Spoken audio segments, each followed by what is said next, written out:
va parler boulot. Fallait passer à autre Alors, chose. je sais que vous travaillez souvent de chez vous, alors à France Inter en chronique, mais est-ce que ça vous est déjà arrivé de vous faire chier au boulot et d'essayer de glander en douce? Comment vous faites quand vous voulez Ah pas bah vous non, faire non, des- c'est le seul truc où je m'emmerde pas, c'est le boulot. J'ai la Vous chance. avez jamais connu la vie de bureau? Ah non, ce que je faisais quand j'étais avez au jamais Figaro fait de petits Magazine, jobs? ce que je faisais quand j'étais au Figaro Magazine, c'est que je dormais sous mon bureau. Je m'étais installé un petit truc. Et un jour, je me souviens qui c'est qui avait repris le Figmag, parce qu'il y a tellement de gens. C'était Patrick de Caroli, je crois, qui avait pris le Figmag. Il est arrivé au service culture, il voit juste 2 pieds dépassés. Il a flippé, il a pensé que c'était un mort. Et en fait, c'est Bertrand de Saint-Vincent qui a dit non, c'est Nicolas Ray, il a une nuit difficile, il dort là et tout. Et mais tout le monde le savait, j'avais un petit oreiller, un truc, et je dormais là, quoi. Oui, une astuce du bureau aussi, mais c'est surtout d'avoir la bonne place, c'est-à-dire dos à la fenêtre. Comme ça, ce que tu regardes sur ton ordi n'est pas visible pour le reste de tes chers collègues et de tes chefs surtout. Donc, Charlène? Non, moi je suis pas subtile. Moi, si je fais rien, je ne fais rien. Je vais lire griller direct. Non, voilà, je vais lire un Vous magazine. êtes très subtil, Je Charlène, vais lire un arrêtez avec ça. magazine. Vous êtes l'incarnation même de la subtilité, taisez-vous.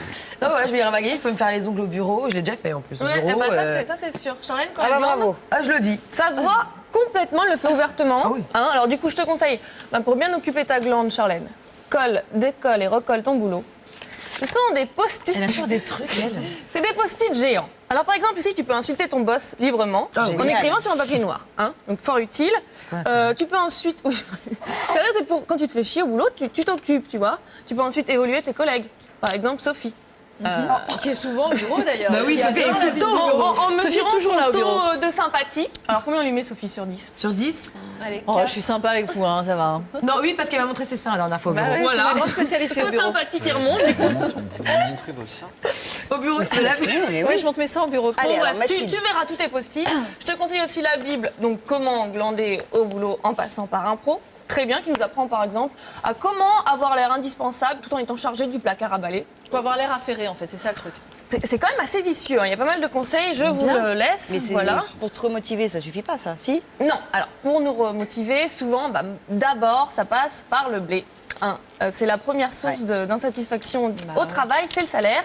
Malgré, loin devant, loin devant la stabilité et le temps de travail. Selon l'INSEE, 97% des Français ne sont pas satisfaits de leur rémunération. Et donc, pour demander une augmentation, alors comment on fait? Oui, surtout quand comme Dis-nous, on ne sait pas dis-nous. parler d'argent. Ouais. Parce que Eh ben l'argent, alors, c'est ça, Charlotte, c'est bien connu. Choisis un moment opportun. Hein, si ton patron vient de perdre sa femme dans un accident de voiture ou si l'entreprise est en faillite, évite. Non, juste pour l'accident de voiture, oui, ça peut peut-être être. Ah bah si, au contraire, parce qu'il est dans Il y un a plus moment de grave. faiblesse. Moi, Le mec il négocie le cercueil, du coup il a la tête Mais il ailleurs. a et pas tu la lui tête dis à je pourrais ça, avoir un petit voilà. supplément. Il va Et bien voilà, sûr. et tu dis au stade où j'en Alors, si suis. vous considérez que c'est un bon moment, allez-y. Préparez une liste avec tous les projets qu'on a menés à terme, les responsabilités, le nombre d'articles que tu as rendus, par exemple, Charlotte.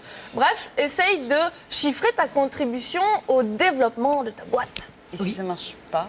Et bien, si ça marche pas, vous pouvez alors changer de poste. Ouais. Alors là non plus, pas la peine de se métamorphoser en huître, ni de crier son désespoir sur le lino. Hein. La victimisation ne servira à rien. En huître, parce que tu ne parles plus, tu es mal à l'aise, tu travailles plus, tu es plus Ok, motivé. autant pour non, moi, dans autant ces pour cas-là, Tu as eu une nuit difficile toi, tu as la voix cassée. Non, c'est ma voix naturelle. Alors, Non, tu on disais, retourne la situation il et faut donc voir du coup, son boss. au et lieu de voilà. dire je m'ennuie au travail, mon Dieu, je meurs d'ennui, qui vous fera passer pour une fainéante et pas motivée, qui peut plutôt donner envie de vous virer plutôt que de vous garder, vous pouvez dire à votre cher patron comme quoi, quel avantage, Chère patronne, c'est une femme.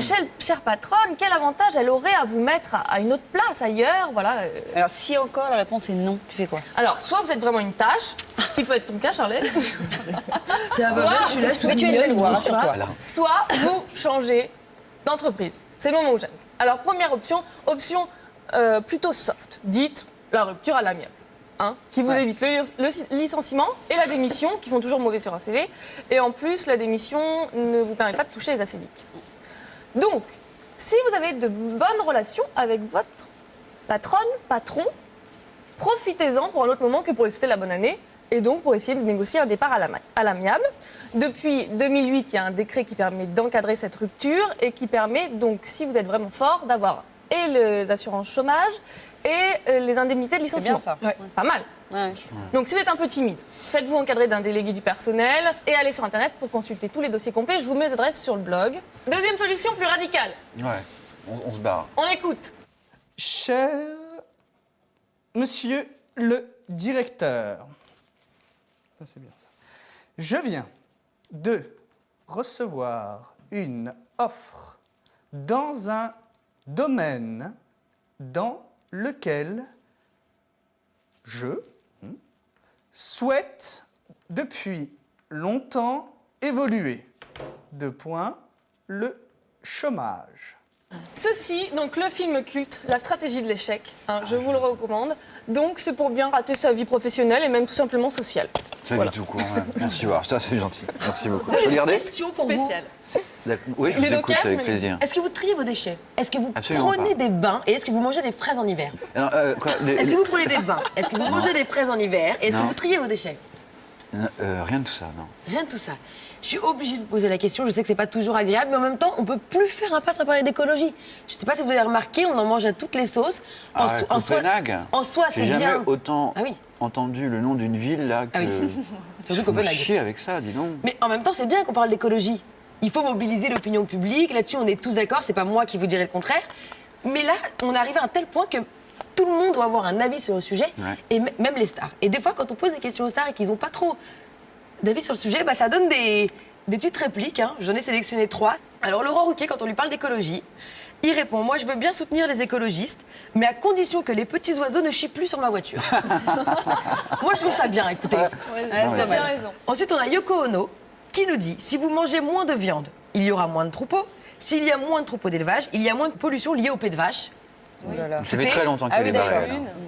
Oui, mais c'est pas bête, hein. C'est pas ça la solution à tous les problèmes, mais écoutez. Et ensuite, on a Daniela de Secret Story 3. Quelqu'un s'en rappelle, cette là là. grande portugaise Ah, qui sortait avec Daniela. Jonathan, Quelle qu'il avait magique. quitté pour Un la QI, pluie. Vanessa, Sabrina. Non pas Sabrina, Daniela, Daniela. en sortant, a sorti un album Ah. qui se veut écolo. Elle surfe sur la vague. Je vous laisse écouter, c'est un concept. Mon sang est bio, il pollue pas. Respire. Et quand je danse, je respire pas. Respire. J'ai fait un son pour sauver la planète. Le réchauffement, bien sûr que ça m'inquiète. C'est dingue quand même, hein. C'est violent. Ouais, c'est- Et donc là, avant la tendance, on est d'accord, c'était il fallait œuvrer pour des œuvres caritatives. On a vu beaucoup de stars qui allaient adopter des enfants dans les pays pauvres. Angelina Jolie nous en a adopté toute Pléthore. une tripotée. Elton John a adopté un petit enfant des pays de l'Europe de l'Est. Oui, mais maintenant, la nouvelle tendance, c'est de se découvrir une âme d'écolo, qu'on le soit ou pas, en plus. Et ben en non, fait, mais parfois c'est pipeau. c'est exactement ça. Et c'est ça le pire. Parfois, c'est pipeau. Mais aujourd'hui, on les débusque. Les faux menteurs, écolos. c'est-à-dire qu'il y a des nouveaux paparazzi qui sont apparus qui s'appellent les écorazzi. Et leur but dans la vie, c'est de traquer les stars, savoir lesquels sont écolos et lesquels ne le sont pas. Et pire, celles qui se disent écolos en public Ouais. et derrière ne trient pas leurs déchets. Ça, ils font quoi? Ils fouillent leurs poubelles? Les poubelles. Ils fouillent les poubelles, ils les traquent partout. Et après, donc ces écorazzi mettent tout sur Internet. Le site le plus connu s'appelle ecorazzi.com. C'est pas gentil. Comme on peut le voir, vous voyez, c'est le meilleur de la rumeur écolo. Là, on voit Victoria Beckham qui a un très très mauvais point. Elle va devenir l'égérie d'une grande marque de vêtements de fourrure. Donc pas bon. Et Stella McCartney, bon point, qui sort sa ligne de vêtements écolo. Vous voyez, et dessus on retrouve tout. Sans cuir. Exactement. Et ça comme marche super bien. C'est 400 000 Puis leur visiteurs show. par mois. Et donc moi, j'ai décidé de faire pareil. C'est-à-dire? Et ben j'ai fait mon écorazzi. Alors je vais faire un petit quiz. Je vais vous montrer des célébrités. Vous allez me dire écolo mytho ou vrai écolo. D'accord. vas-y. D'accord? Alors la première, c'est Madonna. Mytho. Mytho. Mytho. Eh bien oui, c'est une écolomytho. Alors on la voit beaucoup planter les arbres au Malawi. Mais depuis que Madame est connue, Madame n'a jamais emprunté un avion de ligne. J'en Elle étais se déplace sûr. en jet privé, en hélicoptère et elle a encore 3 voitures qui n'ont rien d'hybride. Il y a des trucs quand même. Il y a des hein, trucs qui sont énervants. c'est Allez, pas- la Attends, suivante. Ensuite, pardon. Ensuite, on a Jennifer Aniston. Attention, Mytho. mytho ou vrai? Elle est vraie. C'est la deuxième. Non, moi je l'aime beaucoup, mais c'est une grosse mytho. Ah, Parce j'avais raison. qu'elle clame haut et fort qu'il faut faire attention à l'eau, qu'il faut préserver l'eau, sauver la planète. À côté de ça, elle pose pour des pubs, pour des campagnes publicitaires, pour de l'eau plate, bouteille. en Attends, bouteille, merci, plastique. Elle a pris un bain en plus, je sais plus quand, il y a Elle a 15 gagné. jours. Elle s'est Elle a pris, lavée. hein. ah, mince. Nul. Elle a gagné des millions de dollars, mais est-ce que, pour des millions de dollars, on laisse sa conscience écolo à la poubelle? Je ne sais pas. Oh bah sûrement. Eh bien, écoute, Sophie, ton opinion est là. Sophie, on- Et ensuite, la troisième, attention, elle est française, elle nous vient de chez nous, c'est la jolie Marion Cotillard. Vrai ou mytho? Hélas, Vrai, non, c'est pas une mytho. Et oui, Oui, c'est une vrai, vraie. vrai, c'est vrai. Elle trie ses déchets, elle se déplace en vélib. Qu'est-ce qu'elle fait d'autre? Elle utilise des ampoules basse consommation. C'est un soutien public de Greenpeace depuis la première heure. Maintenant, si je puis me permettre, quand elle a posé dans Elle, le Elle, en c'était- belle des champs, ramassant ses carottes, C'était t'as envie de grotesque. dire attention quand même, n'en fais pas trop, la limite du ridicule est proche des fois. Arrête-toi. Voilà.